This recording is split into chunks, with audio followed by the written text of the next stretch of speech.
Chief reporter Satyajit Mukhopadhyay রয়েছেন আমার সঙ্গে এই মুহূর্তে নিউজ রুম থেকে। সত্যজিৎ, যে কথা বিষয় আমরা জোর দিয়ে বলেছি, যে কথা বিষয়ে আমরা তারিখ ধরে ধরে নজর রেখেছি, সে কথা বিষয়ে সময়ের সঙ্গে সঙ্গে একটা একটা করে শিলমোহর পড়েছে। একদমই, তুমি যেমন বলছিলে, এবং এটা তো আশঙ্কার বিষয়, ভীষণ আশঙ্কার বিষয়, ভয়ঙ্কর বিষয়। এবং আমরা সবসময় সাদা কালোয় খবর করি, সাদা কালোয় খবর করতে অভ্যস্ত। অনেক সময় অনেক কায়েমি স্বার্থ এটা বলছেন যে আমরা নাকি ভুল খবর করছি।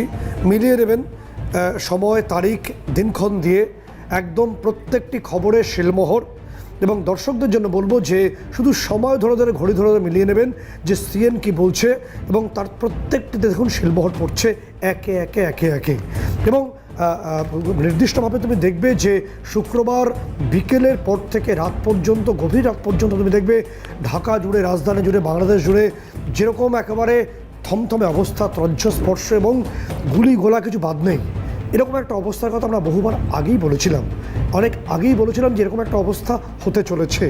এবং কেন বলেছিলাম?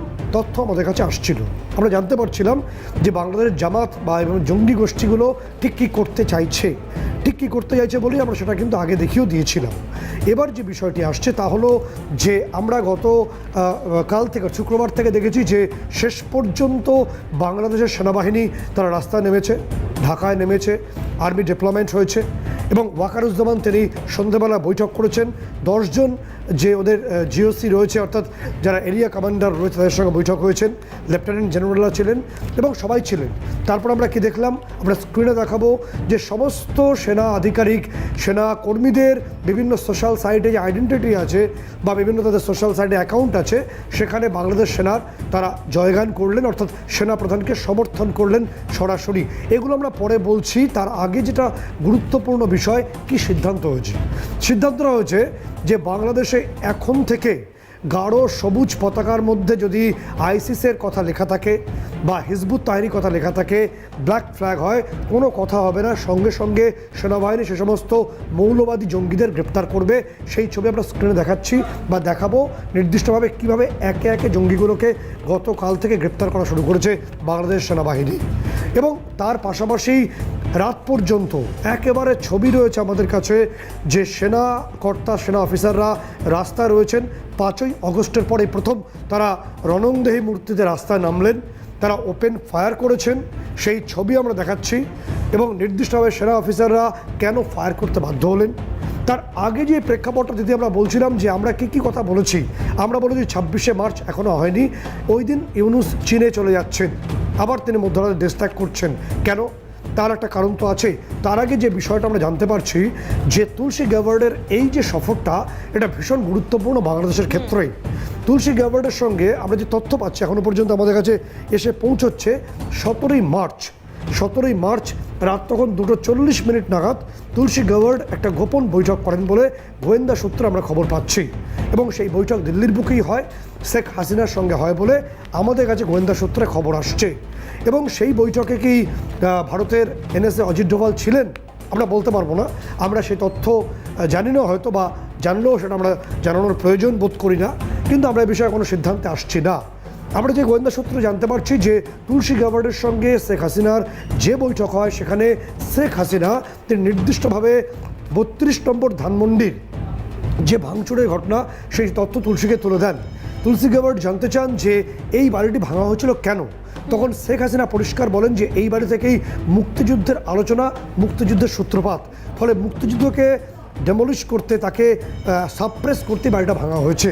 একই সঙ্গে তার যে 5ই আগস্টের পরে তার যে বাসভবন, প্রধানমন্ত্রী সুধা সদন, সেটির ভাঙচুর, সেখানে নারকীয় ঘটনা এবং অশ্লীল যতগুলো ঘটনা ঘটেছে তার সমস্ত ছবি তিনি তুলে দিয়েছেন, ফাইল সমেত।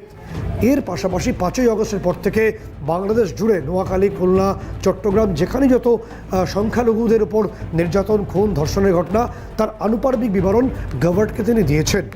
তার পাশাপাশি তুলসী গ্যাবার্ডকে তিনি তার বিরুদ্ধে, অর্থাৎ হাসিনার বিরুদ্ধে যে 21টি মামলা, তার মধ্যে মার্ডার কেস রয়েছে এবং সাজানো মামলা, সেই তথ্যও তিনি দিয়েছেন।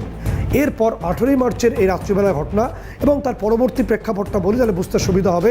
19শে মার্চ যেহেতু রমজান মাস চলছে, অনেকেই বেশ মধ্যরাতে উঠে পড়েন। 19শে মার্চ একেবারে সরাসরি আমরা তথ্য দিয়ে বলছি, আমাদের কাছে গোয়েন্দা সূত্রে তথ্য এসে গেছে, বাংলাদেশ সেনাপ্রধান জেনারেল ওয়াকারুজ্জামানের কাছে ফোন আসে এবং সেই ফোনটি আসে সরাসরি পেন্টাগন থেকে।